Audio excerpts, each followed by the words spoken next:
গাজীপুরের শ্রীপুর উপজেলার মাওনা চৌরাস্তায় শ্রীপুর উপজেলা ও পৌর শ্রমিক দলের উদ্যোগে নির্বাচনী পথসভা ও গণসংযোগ অনুষ্ঠিত হয়েছে।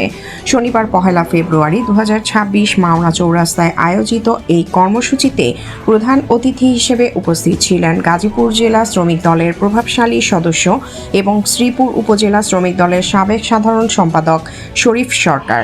পথসভা থেকে নেতাকর্মীরা মাওনা চৌরাস্তার বিভিন্ন সড়কে গণসংযোগ করেন এবং সাধারণ মানুষের সঙ্গে মতবিনিময় করেন।